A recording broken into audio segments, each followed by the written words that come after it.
international people. How are you doing? This is Thursday, October 18th, 2012. Louise Uwachu on the You and I Talk Show. And before I go any further, I just want to let you know that the show today will be in French, Lingala, and Swahili. Yes, the show today is titled Revue de l'actualité Kamita avec Nzwamba Simanga, and we're going to be broadcasting in French, Lingala, and Swahili. Don't get mad, learn more languages. This is an international show, and we make way too many shows in English because many of you speak English, but we speak more, so don't hate.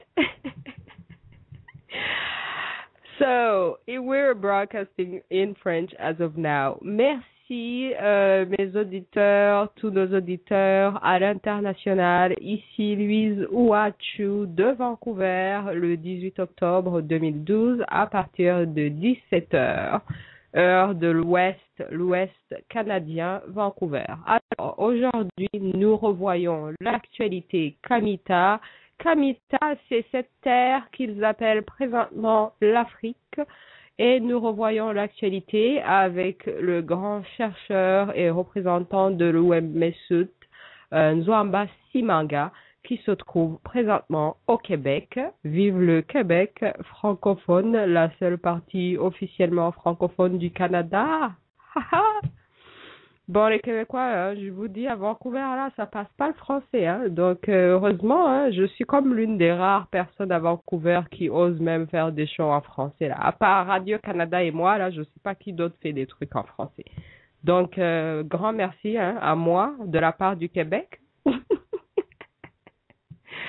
Bon, on amène Nzwamba Simanga sur le show et on continue pour notre revue d'actualité. Bonsoir, Nzwamba. Bonsoir. S'il vous plaît, dites quelque chose en lingala pour saluer tous les gens qui nous suivent, parce qu'on a dit que le show va être en français, lingala et swahili. Donc, dites quelque chose pour... ou peut-être quelque chose à François Hollande en lingala, là. Je peux dire Mbotenabi no Nyoso, donc bonjour à tout le monde. Donc lelo toko solo la makambo ya mboka. Donc aujourd'hui nous allons parler des affaires, des actualités du pays, en grosso modo, voilà. Ça vous dérange pas qu'on fait ça en français après l'histoire de la francophonie à Kinshasa là? Oui. On pourra parler de ça aussi, oui, bien sûr, oui. Bien sûr. Alors, Nzwamba Simanga, vous êtes chercheur avec OM-Mesut. Dites-nous, faites un petit rappel sur vos projets OM-Mesut. Ensuite, on va revoir l'actualité. Vous allez nous parler des grandes lignes de l'actualité, ceux qui vous ont marqué, et plus tard, on va aussi voir les petites actualités qui sont passées inaperçues, mais qui sont quand même importantes à revoir. Ok. Alors, OM-Mesut, en réalité, ça veut dire tout simplement pouvoir se ressaisir après d'avoir traversé une période sociopolitique trouble. Et alors, on traduit ça généralement en termes de renaissance, hein, c'est-à-dire que quand quand le pays a traversé une période d'agitement terrible et qu'il faut maintenant se relever, avoir un espèce de sursaut national pour se projeter vers le futur et s'inventer un nouveau présent. Et c'est un processus que l'on a connu à travers notre histoire millénaire à quelques reprises. Et aujourd'hui, comme nous sommes aussi nous sommes pris aussi dans un cycle de grands tourments sociopolitiques chez nous, et nous avons pensé raviver raviver un peu ce besoin de renaissance, ce besoin de se ressaisir pour dépasser cette période de sociopolitique trouble. Donc, alors nous voilà, donc on se concentre, si tu veux, à pouvoir donner des nouvelles perspectives d'avenir pour nous permettre de mieux rebondir, d'aller de l'avant.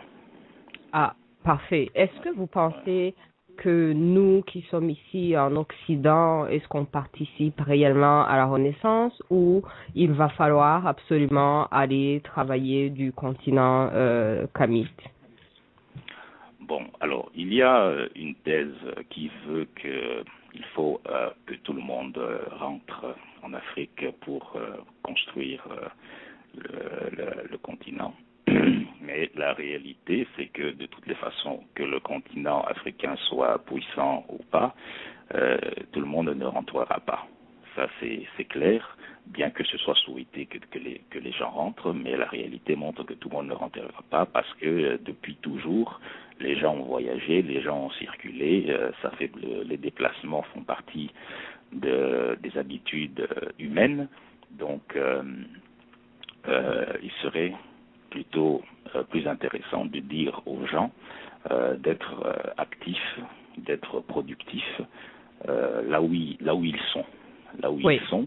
Et pour ceux qui veulent absolument rentrer, ils sont encouragés, on doit les encourager à rentrer et les supporter à rentrer. Et surtout ne pas stigmatiser ceux qui ont décidé de rester parce qu'on ne doit pas se mentir, il y aura toujours des gens qui resteront là où ils sont à l'étranger. D'ailleurs, si on voit l'exemple de l'ancien Kemet, qu'on appelle l'Égypte antique, on se rend compte que tout le monde n'était pas non plus à Kemet. Il y avait des gens qui habitaient aussi à l'extérieur. Hein. Oui. Donc le fait d'être à l'extérieur n'est pas une nouveauté. Ça a toujours été comme ça. Les gens ont toujours circulé. Donc il est plutôt préférable d'inviter les gens à être beaucoup plus productifs là où ils sont. Mm-hmm. Est-ce que donc vous comptez rester au Canada, au Québec, ou vous revoyez sur le continent? Non, moi je me vois sur le continent. Mm-hmm. Ouais. Bon alors, on se revoit sur le continent bientôt parce que moi aussi je me vois déjà sur le continent. Sur le continent Kevite. On a déjà été sur le continent dernièrement avec Positive Vision pour tourner un documentaire au Mali. Là, malheureusement, les barbares ont attaqué le Mali, mais nous ne sommes pas découragés. Nous avons décidé que s'ils attaquent le Mali, on va continuer notre projet Positive Vision dans un pays limitrophe du Mali. Il y a plusieurs pays en Afrique de l'Ouest. On va continuer. Donc, je fais partie de ceux qui vont rentrer sur le continent africain cette année ou très tôt l'année prochaine en Afrique de l'Ouest. Ah ben c'est magnifique. Donc on va se revoir. Oui, alors, les trois grandes nouvelles. La première, la plus grande nouvelle qui vous a marqué dernièrement, c'est laquelle? Alors, d'abord, avant de commencer, j'aimerais faire une petite citation de Rosa Amelia Plumel-Uribe qui permet de mieux comprendre un peu pourquoi on fait tout cet exercice aujourd'hui. Alors, Rosa Amelia Plumel, c'est une afro-colombienne. Elle a écrit La férocité blanche, donc des noms blancs au nom arien, génocide occulté de 1492 à nos jours. Alors, elle dit ceci. Elle dit il faut donc que nous soyons en mesure de formuler théoriquement et d'expliquer avec clarté le fonctionnement de cet engrenage d'oppression à des gens qui les subissent dans leur quotidien, mais qui n'arrivent pas à théoriser ou formuler la violence et l'oppression qui les écrasent dans leur vie quotidienne. Donc, voilà ce qu'elle dit. Ouais. Donc c'est un peu l'exercice qu'on va essayer de faire aujourd'hui, hein, d'essayer de formuler, d'expliquer avec clarté l'engrenage d'oppression que les gens subissent dans leur quotidien sans pour autant comprendre ce qui leur arrive. Donc voilà pourquoi j'ai tenu à la citer. Alors, disons que la plus grande actualité qui m'a frappé, évidemment, qui a frappé aussi beaucoup de gens, c'est la série des guerres qu'il y a eu l'année dernière avec l'intervention armée de l'armée française en Côte d'Ivoire, puis ensuite la guerre en Libye et tout ça là-bas. Ce sont les actualités qui ont frappé beaucoup l'imaginaire des gens. Et je pourrais dire que tout cela s'inscrit dans le cadre du sabotage de la réalisation de l'unité africaine, ou de l'Union africaine, en quelque sorte, oui. Et alors, on remarque en tout cas que, là je vais un peu reculer dans le temps, parce qu'il ne s'agit pas simplement de parler de ce qu'on a vu précédemment sans pour autant faire la généalogie de la chaîne des événements. C'est qu'on constate par exemple qu'en 2008, il y a Sarkozy qui a créé l'Union méditerranéenne, une espèce d'organisation qui regroupe les pays d'Europe voisinant la Méditerranée et des pays d'Afrique du Nord.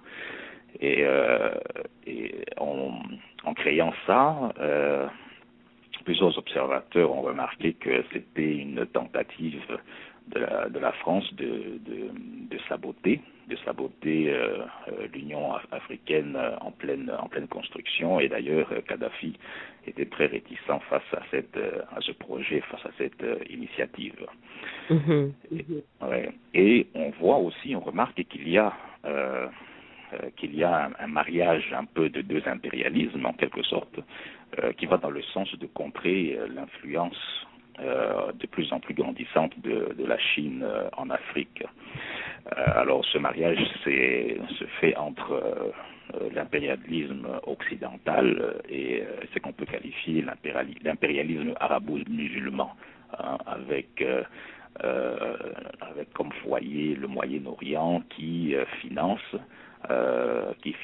le déploiement de certaines forces djihadistes d'un peu en Afrique pour déstabiliser des régimes et tout ça là-bas, et que l'Occident aussi soutient militairement. Le cas de la Libye, par exemple, en est un exemple très, très, très significatif, où on a vu comment des forces venues du Moyen-Orient sont venues déstabiliser complètement un pays avec l'aide de l'OTAN. Donc on a vu la manifestation donc de ce mariage de façon très claire, et on voit que l'objectif de cela est évidemment de saboter la réalisation de cette unité africaine. Et on constate que la Ligue arabe, en quelque sorte, la Ligue arabe est comme un espèce de cheval de Troie qui vient aussi cautionner cette déstabilisation, puisque c'est la Ligue arabe qui donne en quelque sorte l'aval pour aller déboulonner Kadhafi du pouvoir, sans qu'on tienne compte de la feuille de route de l'Union africaine pour sortir de cette impasse. Alors, si je comprends bien, là, il y a deux ennemis de l'Afrique, la Ligue arabe, les Arabes, le groupe des Arabo-musulmans et l'impérialisme européen qui se sont unis pour saboter l'unité et l'Union africaine. Oui, effectivement, c'est-à-dire que oui, et c'est ça, parce que en fait, il y a deux capitalismes qui s'affrontent, hein, en clair. C'est-à-dire qu'ils se sont unis, c'est s'unir contre la Chine, contre l'influence de la Chine, hein, parce que la Chine arrive en Afrique avec une façon de faire totalement différente que les autres, donc les Occidentaux, ont interprété comme étant une façon qui va libérer l'Afrique de leur emprise en quelque sorte. Alors pour la cause, ils se sont coalisés, hein, et c'est pour ça que je parle de mariage entre l'impérialisme occidental et l'impérialisme arabo-musulman. Ils se sont coalisés pour justement saboter, pour contrer cette influence grandissante de la Chine. Alors ici, je ne dis pas que la Chine est nécessairement meilleure ou pas, mais disons que on remarque que l'Occident cherche à chasser la Chine de l'Afrique. En fait, voilà. l'Afrique, là, c'est comme leur viande favorite. Et là, dès qu'un autre chien cherche à manger sur cette viande, les chiens qui s'étaient déjà battus pour cette viande deviennent encore plus agressifs et se battent avec tout le reste des chiens qui cherchent à manger cette viande. Voilà, exactement. Donc, voilà. Donc d'un côté, on a en quelque sorte une espèce de capitalisme, pardon, on a une espèce de capitalisme des corporations privées, hein, c'est-à-dire du côté occidental, donc il y a le capitalisme des corporations privées, et du côté chinois, il y a le capitalisme d'État, donc ce sont des entreprises d'État chinoises qui vont à la conquête du monde, etc., etc. Donc alors, ce sont les deux capitalismes qui se battent dans l'objet de convoitise et justement l'Afrique, la viande dont il est question ici, et les événements montrent que le capitalisme corporatif, donc celle de l'Occident, malgré son mariage avec l'impérialisme arabo-musulman, ce capitalisme-là est atteint mortellement. Hein. Donc la Chine est en train de la combattre avec énormément de férocité. Et elle est atteinte, oui, on peut dire aussi qu'elle est atteinte mortellement, puisque l'Occident est en train de vivre une grave période de crise. Oui, et pour survivre, elle a besoin d'aller s'alimenter dehors. Et le dehors ici, voilà, ce sont les pays dits en voie de développement, et ici, concernant l'Afrique, voilà, c'est-à-dire qu'une Afrique forte, une Afrique libérée de la prédation occidentale pourrait signifier la chute, la descente aux enfers de cet impérialisme occidental. Alors, c'est comme on disait à l'époque de Mobutu, vers la fin de son règne, on disait de lui qu'il était un léopard blessé. Et que, en tant que léopard blessé, il essayait de s'accrocher comme il pouvait au pouvoir, avec toutes les conséquences, tous les dégâts qu'il pourrait y avoir. Et ici aussi, pour l'Occident, c'est un peu la même chose qui leur arrive. Ils sont un peu comme un léopard blessé et qui vont, avant de dégringoler complètement, ils font beaucoup de dégâts avant. Ouais. Alors, nous qui sommes la proie de ce léopard ou bien de ce lion blessé, parce que eux, ils adorent utiliser le lion, hein, comme les Européens aiment utiliser le lion comme leur animal symbolique, et comme vous l'avez déjà soulevé, alors qu'ils n'ont même pas de lion en Europe. Donc là, ils vont devenir encore plus agressifs et encore plus sauvages. Mais rappelons aux Africains que les Arabes ont pillé plus d'esclaves en Afrique et qu'ils les ont tous exterminés.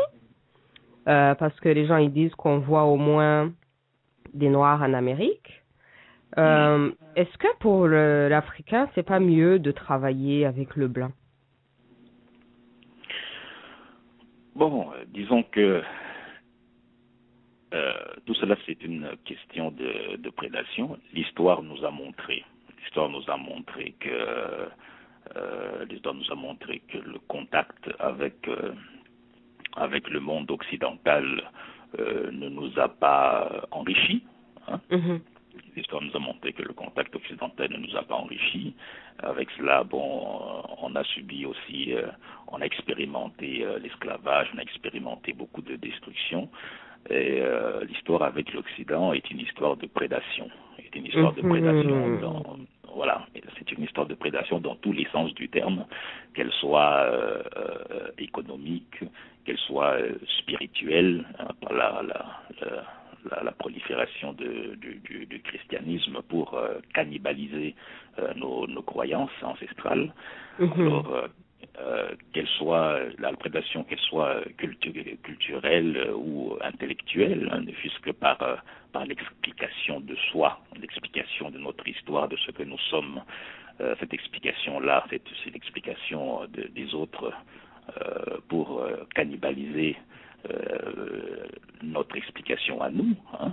Mhm. Donc, ça a toujours été, dans le temps, une histoire de cannibalisation de notre espace, une histoire de prédation. Alors maintenant, quand on regarde cela, on peut douter qu'il puisse y avoir un changement, dans le comportement, hein, puisque l'habitude devenant une seconde nature, il est difficile de croire que ça va changer et qu'il serait mieux de travailler avec, c'est-à-dire que le problème ici, c'est qu'il faut que nous puissions nous protéger maintenant, nous puissions mettre en place des mécanismes de protection contre toutes les formes de prédation, hein, et que ce soit avec l'Occident, que ce soit avec cet impérialisme arabo-musulman rampant, que ce soit avec la Chine, que ce soit avec n'importe qui. Alors aujourd'hui, c'est beaucoup plus fort qu'avant, puisque on se retrouve dans une situation où tout le monde convoite l'Afrique. Hein. Il y a l'Inde, la Corée, tout ça là-bas. Tout le monde veut venir en Afrique. Mhm. Donc aujourd'hui, voilà. Donc aujourd'hui, ce n'est plus comme avant où on avait simplement le monde occidental dans les jambes. Maintenant, c'est tout le monde. Donc la situation actuelle est encore beaucoup plus, en tout cas à mon sens, est encore beaucoup plus critique, beaucoup plus grave qu'avant, puisque la tentative de prédation est maintenant multiforme. La Chine arrive. Ouais. La Chine arrive et on peut, bon, est-ce qu'elle sera plus gentille ou plus méchante? Je ne sais pas. Mais en tout cas, ben voilà. Et il paraît que les Chinois nous envoient leurs prisonniers, leurs rejetés de leur société, des esclaves en fait. C'est ceux qu'ils envoient en Afrique pour travailler. Donc comment est-ce que ces gens peuvent devenir des citoyens admirables dans notre société et respecter notre société alors qu'ils nous envoient leurs rejetés de leur société? Oui, j'ai entendu ça. Alors, je ne sais pas dans quelle mesure, si cette information est vraiment crédible. Hein. Dans tous les cas, ce qu'on constate, c'est que quand les Chinois ils arrivent en Afrique, bon, ben, ils n'ont pas le même train de vie que les expatriés occidentaux. Hein. Ils se contentent de vivre au minimum. Et on les voit comment ils construisent en Afrique dans des conditions vraiment très très très très très basiques, et qu'ils soient ingénieurs, etc., et tous ils vivent un peu au minima comparé au train de vie des coopérants occidentaux qui débarquent en Afrique pour sauver l'Afrique dans des 4x4 climatisés et des grandes maisons avec un grand train de vie. Donc, voilà. Donc, je pense que cette histoire de prisonniers, bon, je sais pas vrai, je sais pas si c'est vrai, mais dans tous les cas, ce qu'on constate, c'est que ceux qui ne viennent pas en tant que prisonniers, donc les Occidentaux, disons ceci, ceux qui ne viennent pas en tant que prisonniers sont venus pour aider l'Afrique depuis maintenant 50, 60 ans, mais on ne voit pas de résultats. On nous aide, on nous aide pendant 60 ans, on voit rien là. Ah oui, avec des amis comme ça, hein, qui a besoin d'ennemis. Hein? C'est ça. Ah, wow. Ok, alors passons à la prochaine nouvelle qui vous a marqué. Alors, l'autre nouvelle qui m'a marqué, c'est la prédation des terres agricoles, donc l'accaparement des terres agricoles, qui en soi, il y a plusieurs pays extérieurs à l'Afrique qui se retrouvent confrontés à des nouveaux défis de consommation alimentaire intérieure et vont à la chasse des nouvelles terres arabes, des nouvelles terres agricoles les plus fertiles en Afrique, où on a des grands espaces, puisque l'Afrique est quand même sous-peuplée, hein, donc il y a des très grands espaces. Alors ils vont à la chasse à des grands espaces. Répétez-le, s'il vous plaît, que l'Afrique est sous-peuplée. Parce que les gens qui adorent parler du surpeuplement de la planète, qui veulent limiter les naissances et qui sont contre l'accroissement de la population, répétez-le, s'il vous plaît. Oui, l'Afrique est sous-peuplée, et très très sous-peuplée, donc ceux qui répandent les thèses de surpopulation, c'est vraiment c'est de la pure idéologie. Hein. L'Afrique est sous-peuplée, elle a été vidée de sa force de travail avec l'expérience traumatisante de l'esclavage. Donc, l'Afrique est sous-peuplée, la masse continentale est là et s'impose, est gigantesque. Donc, il y a des étendues de terre à perte de vue. La densité de la population est inférieure à d'autres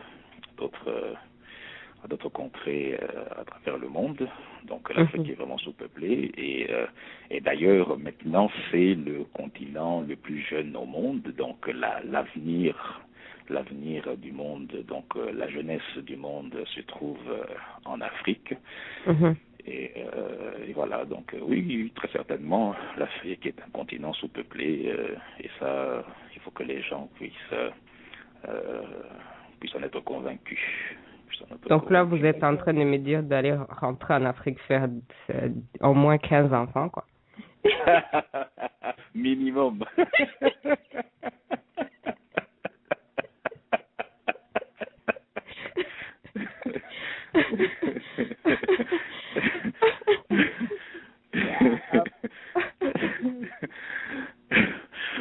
En tout cas, c'est-à-dire que ce sont des choses, ça se fait progressivement, mais il faut que les gens gardent à l'esprit que voilà, que l'Afrique est sous-peuplée, que les thèses qu'on nous vend de surpopulation, c'est pas, ça ne tient pas la route, ça vaut même pas un clou. Et c'est ça. Donc les terres agricoles.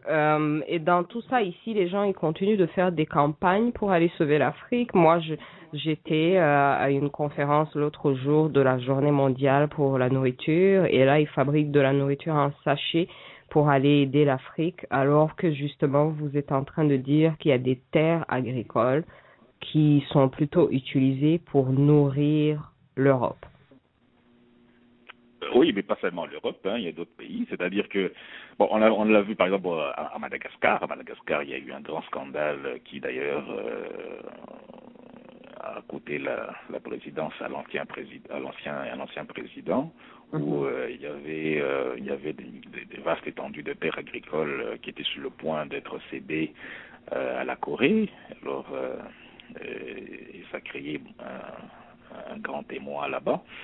Alors, c'est ça, c'est-à-dire qu'il y a beaucoup de pays, pas seulement l'Occident, il y a beaucoup de pays qui s'intéressent aux vastes étendues agricoles, aux vastes étendues de terres arables en Afrique pour pouvoir y produire des aliments qui seront ensuite rapatriés dans leur pays. Alors maintenant, on nous dit que bon, oui, ils vont produire de la nourriture sur place en Afrique, une partie sera pour la consommation locale et puis l'autre sera exportée, tout ça là-bas. Bon, ça c'est, on ne sait pas dans quelle mesure cela sera vrai, mais en tout cas, ouais, mais en tout cas, ce qu'on constate, c'est qu'il y a effectivement cette prédation des terres agricoles qui est là, qui s'est installée et qui prive.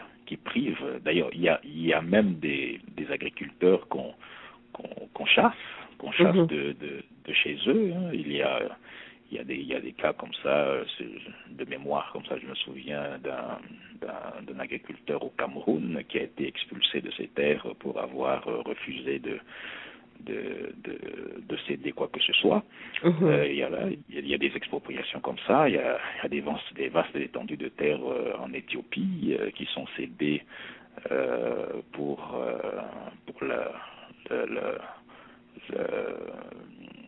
l'exploitation des divers pays.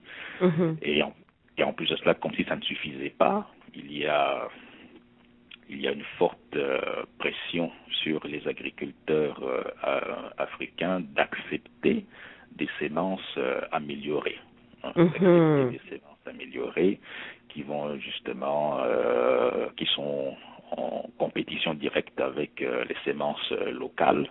Alors il y a une très très forte pression là-dessus sous couvert d'organisations non gouvernementales, l'humanitaire, l'aide, on vient sauver l'Afrique de la faim et tout. Bon, il y a toutes sortes de slogans qui pour marquer les esprits et forcer les Africains à consommer, à utiliser des semences hybrides et des semences améliorées pour créer en tout cas une dépendance, parce que ces semences-là, il n'y a pas moyen il y a toujours une dépendance qui se crée entre l'agriculteur et les producteurs de semences, et l'utilisation des fertilisants qui viennent avec ça, et qui au final on se rend compte que cette révolution verte qu'on veut vendre aux Africains n'a aucune chance de réussir, en tout cas en matière de production agricole. Il y a des agriculteurs qui ont essayé, j'ai en mémoire un village au Sénégal qui s'est reconverti à leur méthode d'avant, qui avait essayé les méthodes venues d'Occident et qui finalement n'avaient rien produit il n'y avait rien produit d'étonnant, en tout cas en matière de production de récolte. Et, voilà, et l'utilisation excessive de fertilisants a beaucoup affaibli les sols. Oui, ça détruit le sol africain. Et puis de toute façon, il faut comprendre que pour apprendre des gens, il faut que ces gens-là aient réussi dans ce domaine qu'ils vous apprennent. Donc en Occident, ils ont leurs problèmes avec leur nourriture, ils ont déjà détruit leur terre, ils ont détruit leur nourriture n'est plus normale, ils n'ont plus ce verre-là, cette nature, cet environnement dont ils parlent. Et pourtant, ils veulent nous enseigner comment faire. Donc, comment est-ce que des gens qui ont échoué peuvent enseigner des gens qui ont encore leur terre fertile et que c'est toujours quand même le continent le plus vert, si on peut dire, l'Afrique, le moins pollué, le moins détruit écologiquement et environnementalement et tout. Donc, comment est-ce possible? Qu'est-ce qui rend ça possible? Les dirigeants marionnettes là qui sont au pouvoir, ou qu'est-ce qui se passe? Oh, comment je veux dire, c'est c'est du cynisme, hein. C'est-à-dire qu'effectivement, ça n'a pas fonctionné. Ça n'a pas fonctionné en Occident, hein. Et puis bon, on va exporter le truc chez nous. Bon, c'est la question de s'offrir de nouveaux marchés, hein, de nouveaux marchés encore, de nouveaux débouchés encore complètement vierge pour aller se faire beaucoup plus d'argent, parce qu'après tout, ce n'est qu'une affaire d'argent, hein. C'est pas vraiment le fait de vouloir donner à manger aux gens, etc., et tout le blablabla commercial. Mhm. C'est simplement que bon, ben l'Afrique présente des débouchés intéressants en matière d'expansion de ces idées nouvelles, hein, pour se faire un maximum d'argent. Donc c'est pas simplement par pur profit, hein. Si je vois par exemple ce que Bill Gates essaie de faire, hein, aujourd'hui, il est comme un peu celui qui pousse pour avoir une espèce de révolution verte en Afrique, et qui pousse pour forcer les agriculteurs, bon, rappelons ça ainsi, hein, il n'y a pas d'autre mot, forcer les agriculteurs africains à user des semences améliorées des compagnies dont il est directement ou indirectement actionnaire. Mhm. Ouais, donc Donc lui, il a transféré ses talents de businessman dans l'humanitaire, quoi. oui, exactement. C'est ce qu'on pourrait appeler de l'altruisme mercantile, hein. Donc on est gentil, on fait oui, bon voilà, on pleure à la télé qu'il faut sauver les plus démunis, mais de l'autre côté, cette opération de charme rapporte de l'argent en fin de compte. Donc c'est tout ce qui compte. Et puis nous, au milieu de tout cela, nous sommes les dindons de la farce, hein, puisque on croit à cette nouvelle évangélisation agricole, que ça va réduire la faim. C'est exactement ça que beaucoup d'Africains, beaucoup d'intellectuels africains sont perméables à ces idées-là, hein, sous le prétexte que ça va résoudre la faim en Afrique, hein. C'est ça. Alors et c'est comme ça que c'est pas simplement le fait que nous ayons des dirigeants controversés sur ces questions-là, mais il y a aussi le fait que des intellectuels africains, hein, qui ne sont pas liés au pouvoir, et des intellectuels africains qui sont convaincus, hein, que ces méthodes de production agricole vont résoudre les problèmes de la faim. Et ce sont ces intellectuels africains qui servent aussi de porte-voix à ces idées nouvelles-là. Donc, alors ça pose effectivement la question du discernement des intellectuels africains sur toutes les formes de prédation auxquelles le continent fait face, hein. Ce sont des formes de prédation qui ont plusieurs formes, et cet altruisme mercantile-là est une forme de prédation qui est extrêmement pernicieuse, parce que sous le visage de « on vient vous aider », on n'arrive pas à mieux cerner l'arnaque, quoi. Et voilà, et donc on voit des intellectuels africains bien éduqués, bien formés, qui sont convaincus de cela, et qui vont même sur le terrain, qui vont jusqu'à aller persuader les agriculteurs africains à se convertir à ces idées nouvelles-là. Donc, ça pose simplement le problème de notre capacité de discernement, hein, en tant qu'Africain, face à toutes ces menaces de prédation qui prennent différentes formes. Quelle est notre capacité de discernement face à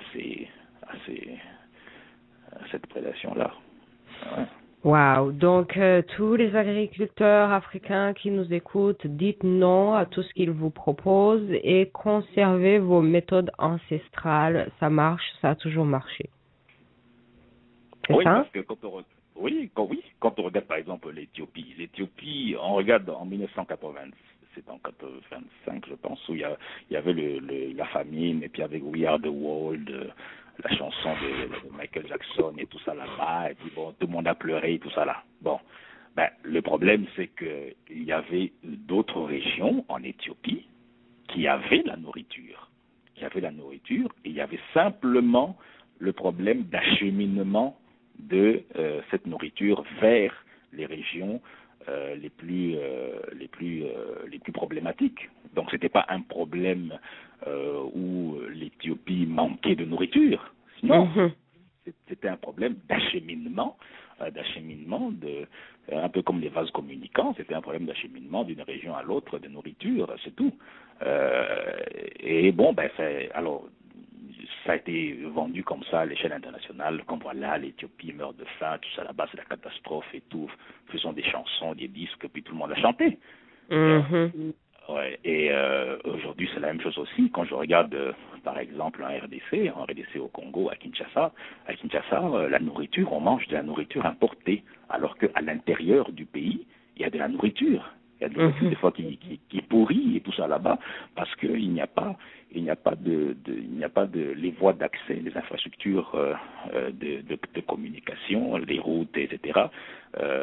Il y a un déficit sur ce plan-là. Alors, la nourriture en abondance dans une partie du pays où on peut vider les surplus vers des zones où il y en a le moins, eh ben, ça ne se fait pas. Et puis, bon, la nourriture pourrit là, etc.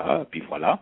Et entre-temps, bon, ben, les zones qui ne sont pas approvisionnées, où il en manque, sont condamnées à consommer de la nourriture importée.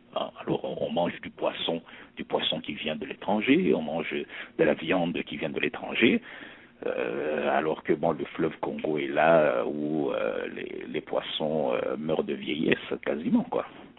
Attention, là, vous commencez à parler comme Sankara, là.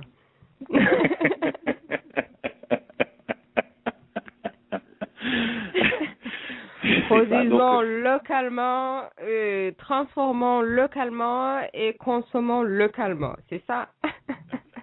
Oui, c'est-à-dire que oui, c'est un discours, assez vieux, maintenant rodé, et ça revient toujours à la même chose, mais bon voilà. Mais comme on est attaché aussi à un modèle économique de prédation, hein, le développement, nous sommes attachés à ce modèle économique-là, nous sommes convaincus de ce modèle économique-là, alors forcément, ça ne peut pas fonctionner. Ça ne peut pas fonctionner. Donc, c'est un modèle économique qui n'a pas réussi à faire ses preuves depuis son implantation jusqu'à aujourd'hui. Alors, mais les Africains sont toujours, pas seulement ceux qui sont au pouvoir, comme je dis, il y a des intellectuels aussi africains, qui sont convaincus de ce modèle économique-là, et ça n'a pas produit de résultats aujourd'hui. Alors on change des fois les termes.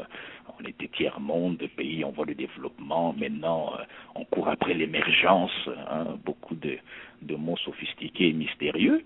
Mais dans le fond, ça revient toujours à la même chose. Nous devons être capables de nous détacher de tous ces concepts. Voilà pourquoi il faudrait inviter les Africains à développer des concepts libérateurs, des concepts qui les libèrent de toutes ces logiques de prédation, pour qu'ils puissent inventer, concevoir, construire un nouveau modèle économique qui est en rapport avec leur réalité.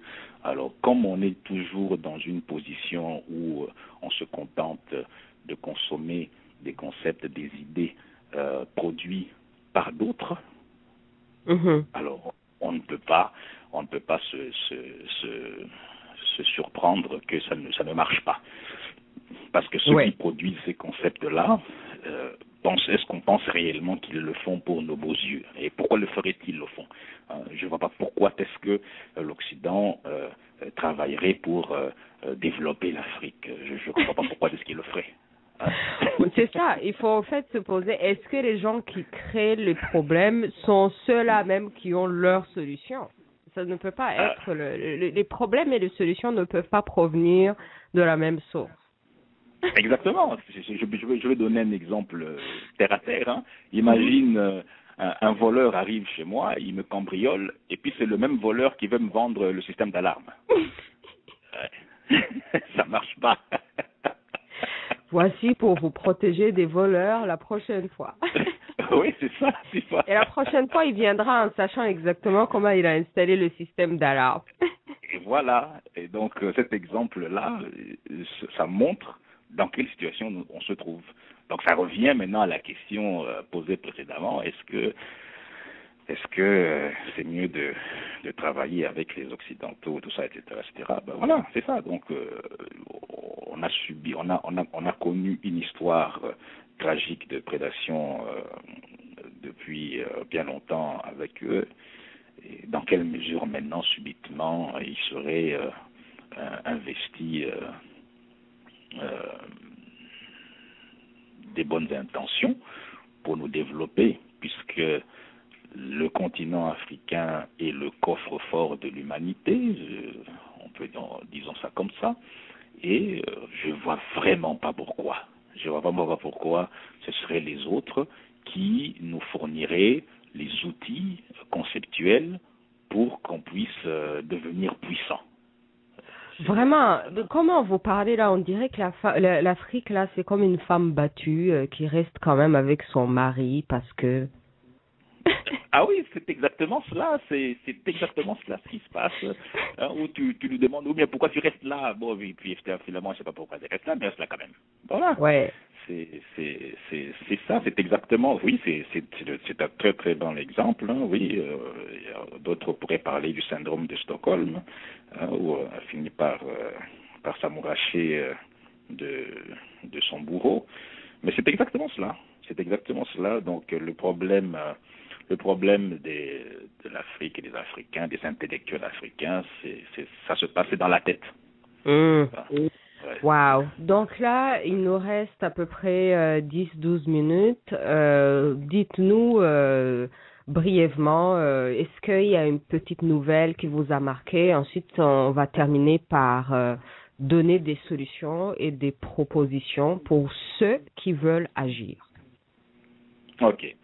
Alors, une petite nouvelle qui m'a marqué et qui passe un peu inaperçue, c'est la progression rampante de l'islam en Afrique. Hein, la progression rampante de l'islam en Afrique centrale, etc. Surtout par le biais des méthodes sociales d'œuvres de bienfaisance. Hein, c'est-à-dire qu'on va cibler des populations en détresse économique et on va venir en quelque sorte régler leurs problèmes primaires, hein, les problèmes primaires de la vie quotidienne, hein, sous forme d'œuvres de bienfaisance en quelque sorte. Et par la même occasion, ça crée une espèce de sympathie face à celui qui nous a enlevé, qui nous a débarrassé de certains problèmes, et ça permet en quelque sorte d'augmenter le niveau d'influence en Afrique non islamisée.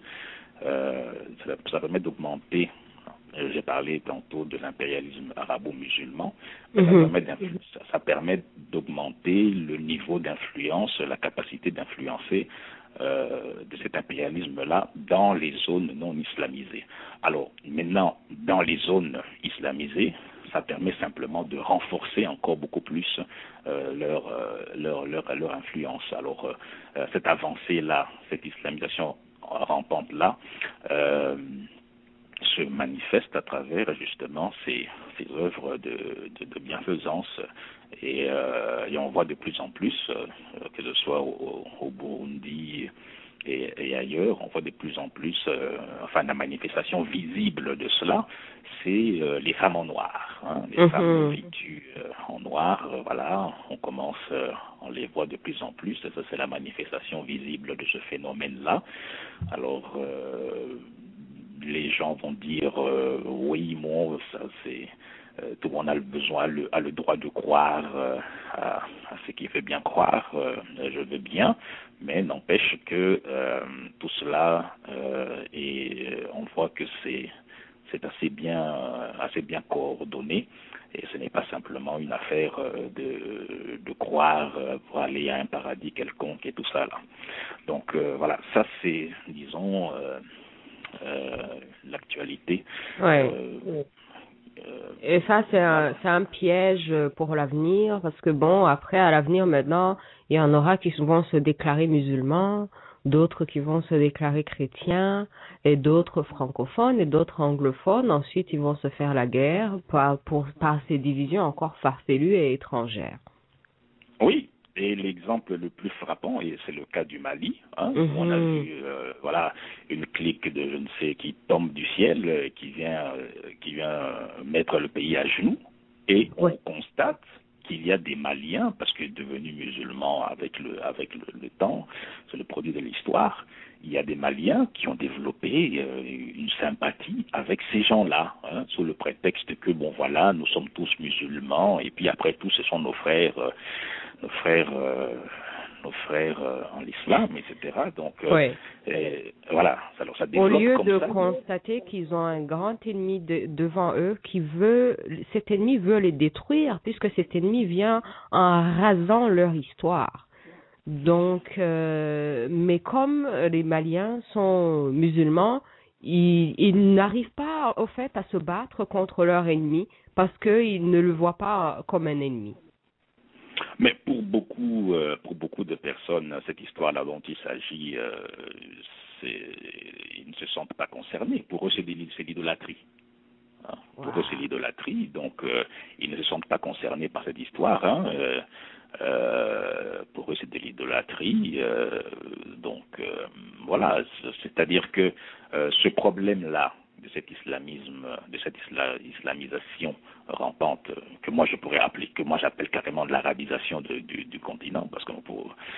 Alors, c'était cette islamisation rampante là mène les gens vers la mort culturelle. Hein. L'exemple de la destruction du patrimoine culturel, c'est ça. Ça c'est la descente. Vers la mort culturelle, hein, c'est la descente vers la mort culturelle où on va totalement vous effacer ce que vous êtes fondamentalement pour devenir une espèce d'arabe à peau noire.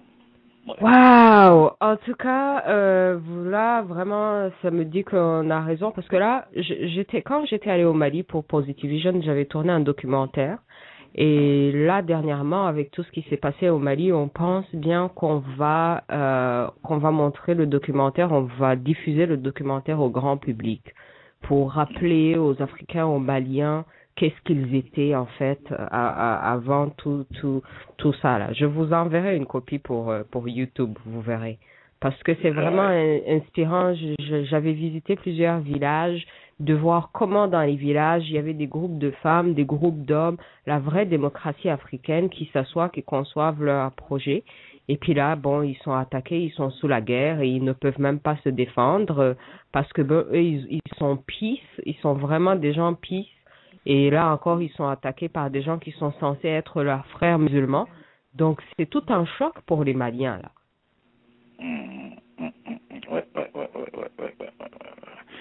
Oui, c'est ça. Mais c'est ça justement le problème, c'est qu'il y a comme des émotions. Les gens vivent des émotions contradictoires. Bon, ils sont envahis, puis d'un autre côté, bon, c'est des frères musulmans aussi comme nous et tout ça là-bas. Ouais, mais quand même, ils sont attaqués. Et pourquoi est-ce que les Maliens ne font pas le djihad, hein? Voilà, le pays est attaqué. Donc la logique aurait voulu que, devant l'envahisseur qui arrive, voilà, ils font aussi le djihad. Hein. Je ne pense pas que si les Maliens décidaient d'aller envahir l'Arabie Saoudite, les Saoudiens resteraient les bras croisés et prendraient le thé ensemble. À dire que les Maliens sont nos frères musulmans. C'est exactement. Voilà, hein. Donc, il n'y a que chez nous qu'on voit des aberrations comme ça. Il n'y a que les Africains qui disent que les autres sont leurs frères. Oui.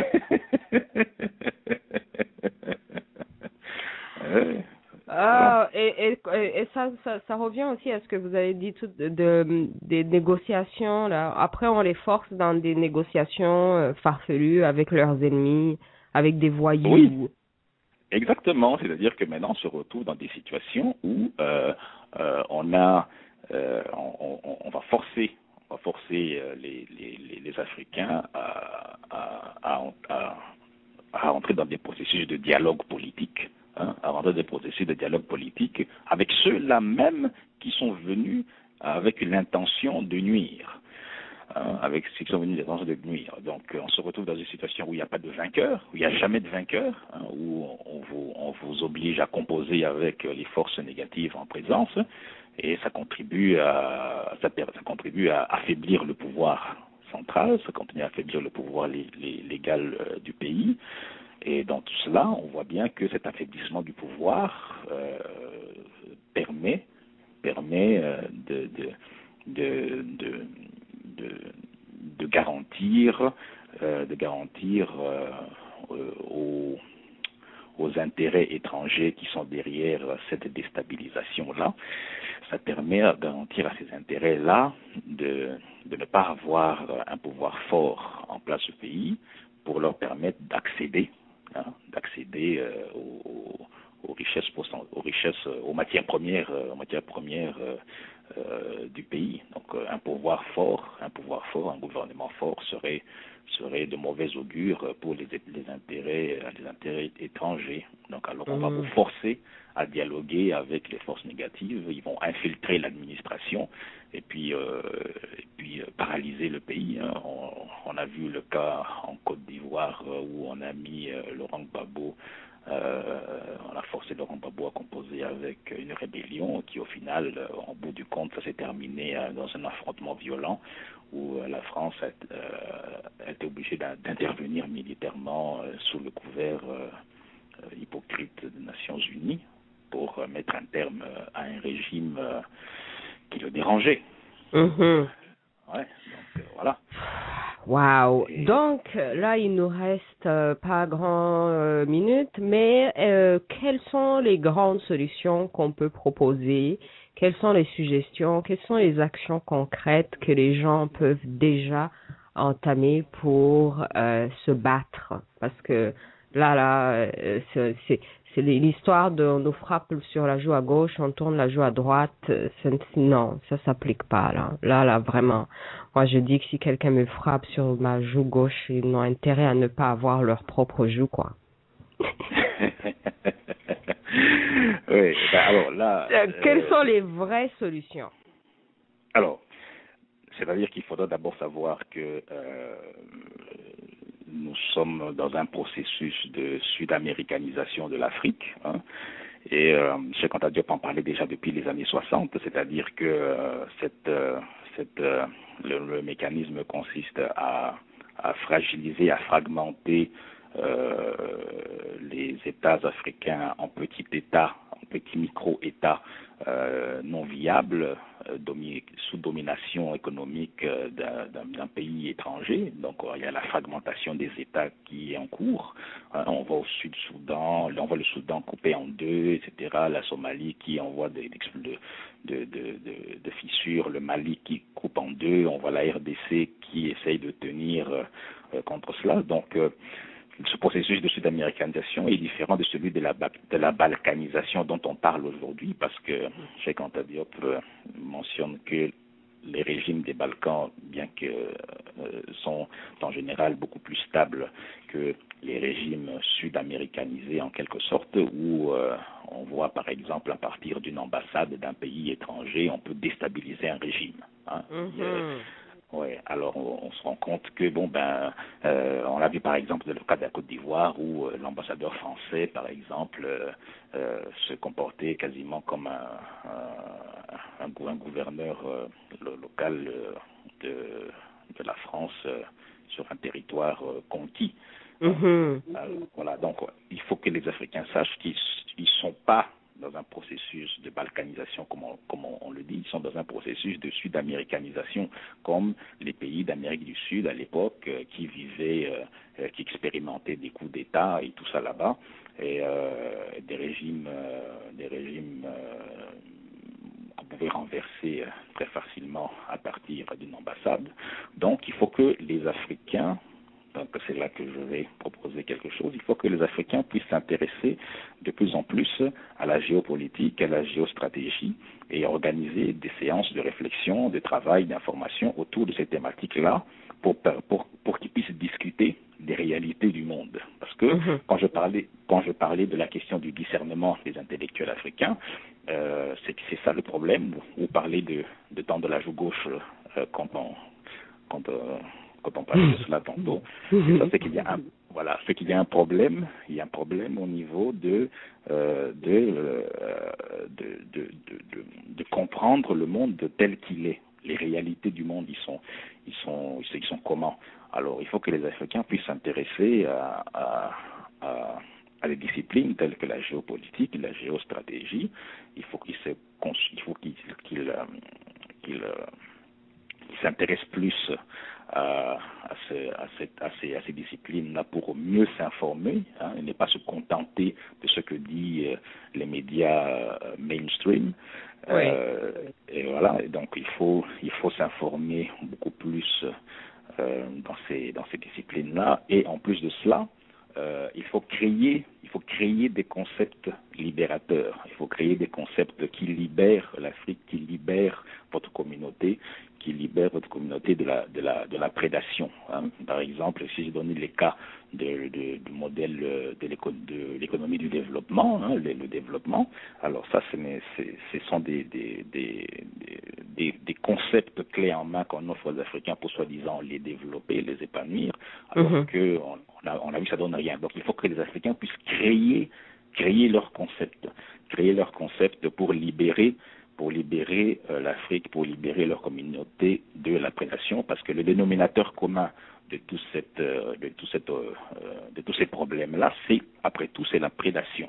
Il y a des problèmes de prédation. Voilà, il y a des problèmes de prédation économique, il y a des problèmes de prédation spirituelle. J'ai parlé de l'islamisation rampante. Il y a des problèmes de prédation des terres agricoles. Donc tout ça là, ce ne sont que des menaces liées à la problématique de la prédation. Alors, pour se libérer de ces mécanismes de prédation-là, il faut que les Africains puissent être capables de créer eux-mêmes des concepts, qui leur permettent de se libérer de cela, de se mettre à l'ouvrage pour créer un nouveau modèle économique, une nouvelle façon de faire de la politique, pour gérer la légitimité du pouvoir. On voit qu'aujourd'hui que l'Afrique est bloquée en matière de légitimité du pouvoir. La légitimité du pouvoir est tout le temps contestée depuis de nombreuses décennies. Alors comment est-ce qu'il faut régler ce problème-là? On a vu que la question de la démocratie à l'occidentale, ça ne marche pas. Ça ne marche pas. On veut faire de l'acharnement thérapeutique, là-dessus ça ne fonctionne pas. Alors maintenant, comment est-ce que les Africains peuvent sortir de ce cycle infernal de la légitimité du pouvoir? Alors il faut qu'ils puissent créer des nouveaux modèles ou s'inspirer des modèles qu'on a expérimentés dans notre histoire. Eh bien, ils doivent créer des nouveaux modèles de légitimisation du pouvoir, et c'est seulement une fois qu'on aura fait ça qu'on pourra voir le bout du tunnel. Donc il ne faut pas que les gens se leurrent. Ce n'est pas celui qui vient te cambrioler qui va t'offrir après un système d'alarme. Oui. Ça existe. Même dans les dessins animés, ça n'existe pas. Ouais. Oh, Wow. Donc, ceux qui nous écoutent, intéressez-vous à la politique. La politique n'appartient pas que aux politiciens. Parce que non, de toute façon, la géopolitique. la géopolitique, oui. La géopolitique, la géostratégie. Pour comprendre tous les enjeux, tous les acteurs dans tous nos problèmes. Ensuite, organiser des conférences, des réunions pour échanger les idées et surtout communiquer avec la jeunesse, la masse, pour leur dire ce qui se passe et définir nos propres concepts, nos propres sociétés. Et ensuite, la spiritualité. La spiritualité, là, c'est un grand truc. Retour vers notre propre spiritualité. Est-ce qu'on peut terminer là-dessus?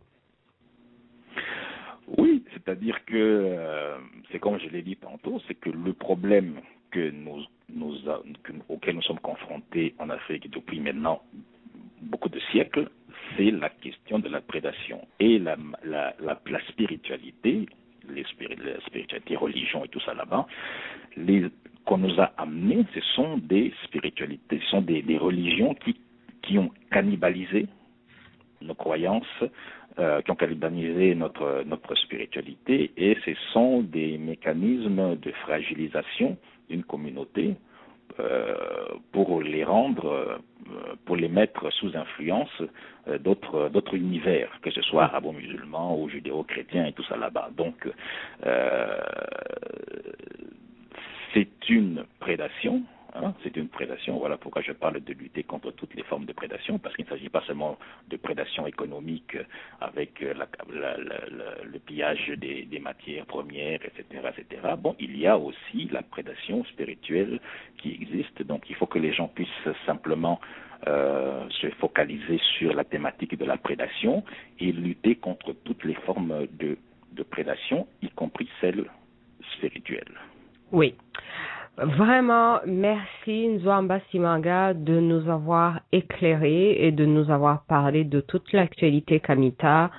Ceux qui nous écoutent sont vraiment, en tout cas, on en sait beaucoup, beaucoup, beaucoup plus et on continue d'y travailler, quoi. Ah oui, c'est ça, il faut rester, on n'a pas le choix que de vaincre, donc il faut que les gens puissent aiguiser leur fureur de vaincre, on finira par vaincre, et comme disait Sankara, comme c'était l'anniversaire de sa disparition le 15 octobre, la patrie ou la mort, nous vaincrons. Absolument, absolument. Et nous, là, qui serons venus jusqu'au Canada, on sera inspirés par un pays si vaste qui touche tout un continent et qui sont capables de faire une fédération. Parce que le but étant, ultimement, d'avoir une fédération kémite sur la terre nubienne. Donc, pour les gens qui ont été au Canada, là, c'est une fédération pour nous, c'est réalité. Hein? Oui, et pour eux, ça a été possible pour eux parce qu'ils ont élaboré des concepts pour répondre pour résoudre leurs problèmes. C'est-à-dire qu'ils n'ont pas copié des concepts venant de je ne sais pas où là. Alors ils ont élaboré eux-mêmes des concepts qui vont répondre aux attentes de leur ambition du fédéralisme canadien, quoi. Donc voilà, tous les pays font ça, tout le monde font ça, tous les peuples font ça, et je ne vois pas pourquoi est-ce que ce serait nous qui serons condamnés à copier éternellement des solutions que les autres ont conçues pour résoudre leurs propres problèmes. Donc, alors, si le Canada est un pays stable, le Canada est un pays organisé, c'est parce que ce sont les Canadiens qui ont réfléchi sur leurs problèmes pour résoudre, qui ont élaboré des concepts pour résoudre leurs problèmes, et voilà. Oui. Mais rappelons aux gens quand même que le Canada, là, c'est les Français et les Anglais qui sont venus conquérir tout un continent et que pour conquérir tout un continent, ils ont quand même dû exterminer les populations locales. Oui, bien sûr, effectivement, ils sont venus en territoire, sur le territoire des autres. Ils ont effectivement mis de côté, exterminé ceux qui étaient là. c'est le côté tragique de la situation. Alors si nous aussi, avec cette pression des différentes prédations que l'on connaît en Afrique, qu'elles soient occidentales, arabo-musulmanes, chinoises, etc. Alors si nous aussi on ne fait pas attention, on va subir aussi le même sort que ce qu'on a appelé amérindiens. Tu vois que même avec le nom pour les désigner, bon, voilà, sinon nous aussi on va finir comme ça. Si on ne fait pas attention, ben nous aussi on va finir comme ça. Nous serons aussi des Amérindiens en Afrique parqués dans des réserves chez nous. Voilà, donc c'est à nous de s'inspirer de ce que les autres peuples ont vécu de tragique pour pouvoir considérer la menace actuelle avec beaucoup de gravité. Oui. Voilà. Et à votre avis, là, pour terminer, là, on dit qu'on termine depuis. Les gens en studio, ils me regardent. Mais c'est quoi ces histoires? Vous terminez pas. J'ai dit, oh, c'est les Africains, là. On termine quand on a terminé. C'est quoi? Oui. Et donc, là, ok, pour terminer, qu'est-ce qui rend l'homme africain et la femme africaine, l'homme kamite, la femme kamite, nubien, qui le rend survivant et plus fort que l'Amérindien et qui va justement lui éviter de subir le même sort que les Amérindiens? Bon, d'abord, on a l'expérience de l'histoire. Nous sommes un peuple plurimillénaire, hein. Nous sommes les premiers sur Terre, donc on a accumulé pendant des milliers d'années une certaine expérience. Donc je pourrais simplement dire que c'est parce que nous, étant donné notre position de aîné de l'humanité, nous avons une plus grande expérience que les autres, et c'est justement grâce à cette expérience-là ça va nous permettre aussi de déjouer tous les complots de prédation, puisque nous avons les capacités de nous défendre très confortablement, mais à condition de décider. Il faut simplement décider et se rendre compte des réalités. Et une fois qu'on a pris conscience de cela, parce que c'est simplement un problème de conscience, une fois qu'on a pris conscience que nous avons la plus longue expérience et la plus longue expérimentation comparée aux autres peuples, et nous sommes capables de vaincre. Donc c'est ça, donc c'est l'expérience, notre expérience plurimillénaire que nous avons en avantage sur les autres. Bon, excellent. Merci de m'avoir rappelé que l'Africain dort et qu'il faut que je continue à crier, ils vont finir par se réveiller tous. Ah oui, c'est ça, c'est sûr. À la radio. Merci Nzwamba Simanga d'avoir été avec nous et j'espère que vous reviendrez là d'ici quelques semaines, quelques mois et puis on va continuer la conversation parce qu'il faut qu'on continue de suivre et qu'on parle de l'évolution et tout là. C'est avec plaisir. Effectivement, il faut continuer à réveiller le lion qui dort. Oh man, ça va être tellement bon quand il va se réveiller. C'est ça. Oui. J'ai hâte. Okay, asanteni sana, lakini sasa yani tutamaliza kuongea, hata sijaongea Swahili, nimesahau Swahili yangu. Yani nilienda Tanzania hata Swahili haijarudi. Hakuna maneno. Asanteni sana. Asante.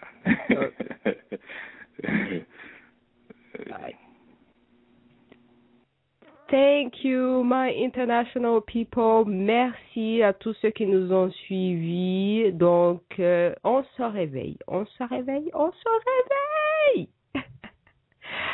Entre-temps, je vous souhaite une agréable continuation de la soirée. Ici, Louise Ouachou de Vancouver. Murakoze, Murakarama, Mujirimana, Muramuche.